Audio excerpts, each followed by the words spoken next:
Bacaan liturgi Minggu 13 Juni 2021, Hari Minggu Biasa ke-11. Bacaan dari Nubuat Yehezkiel. Beginilah firman Tuhan Allah. Aku sendiri akan mengambil sebuah carang dari puncak pohon aras yang tinggi dan menanamnya. Aku mematahkannya dari pucuk yang paling ujung dan yang masih muda, dan aku sendiri akan menanamnya di atas sebuah gunung yang menjulang tinggi ke atas. Di atas gunung Israel yang tinggi akan kutanam dia, agar ia bercabang-cabang dan berbuah, dan menjadi pohon aras yang hebat.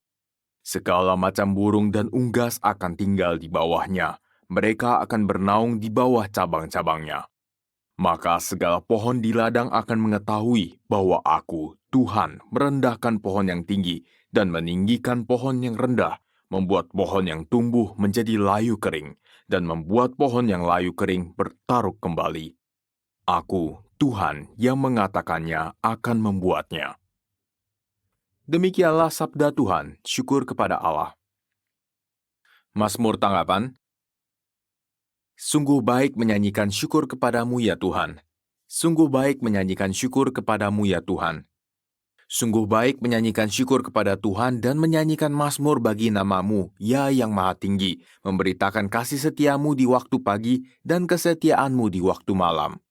Sungguh baik menyanyikan syukur kepadamu ya Tuhan.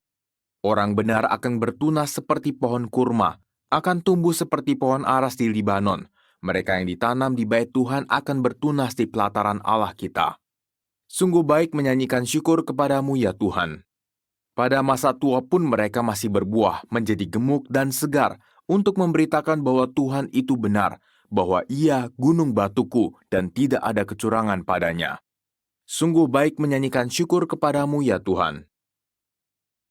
Bacaan dari surat kedua Rasul Paulus kepada jemaat di Korintus. Saudara-saudara, hati kami senantiasa tabah, meskipun kami sadar bahwa selama kami mendiami tubuh ini, kami masih jauh dari Tuhan. Sebab hidup kami ini adalah hidup karena percaya, bukan karena melihat. Toh hati kami tabah. Tetapi kami lebih suka beralih dari tubuh ini untuk menetap pada Tuhan. Sebab itu kami berusaha, entah di dalam tubuh, entah di luarnya, supaya kami berkenan kepadanya. Sebab kita semua harus menghadap tahta pengadilan Kristus, supaya setiap orang memperoleh apa yang patut ia peroleh, sesuai dengan yang ia lakukan dalam hidup ini, baik ataupun jahat. Demikianlah sabda Tuhan, syukur kepada Allah. Haleluya, haleluya. Benih itu adalah sabda Allah, penaburnya adalah Kristus. Setiap orang yang datang kepadanya akan hidup selama-lamanya. Haleluya. Inilah Injil suci menurut Markus, dimuliakanlah Tuhan. Sekali peristiwa Yesus mengajar di hadapan orang banyak, katanya, beginilah hal kerajaan Allah. Kerajaan Allah itu seumpama orang yang menaburkan benih di tanah. Malam hari ia tidur, siang hari ia bangun, dan benih itu mengeluarkan tunas, dan tunas itu makin tinggi. Bagaimana terjadinya, orang itu tidak tahu. Bumi dengan sendirinya mengeluarkan buah, mula-mula tangkai, lalu bulir, kemudian butir-butir yang penuh isi pada bulir itu. Apabila buah itu sudah cukup masak, orang itu segera menyabit, sebab musim menuai sudah tiba. Yesus berkata lagi, dengan apa hendaknya kita bandingkan kerajaan Allah itu? Atau dengan perumpamaan manakah kita hendak menggambarkannya? Hal kerajaan itu seumpama biji sesawi yang ditaburkan di tanah. Memang biji itu yang paling kecil daripada segala jenis benih yang ada di bumi.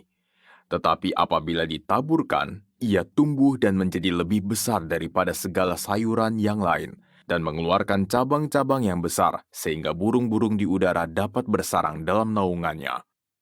Dalam banyak perumpamaan yang semacam itu, Yesus memberitakan firman kepada mereka sesuai dengan pengertian mereka, dan tanpa perumpamaan ia tidak berkata-kata kepada mereka. Tetapi kepada murid-muridnya ia menguraikan segala sesuatu secara tersendiri. Demikianlah sabda Tuhan, terpujilah Kristus.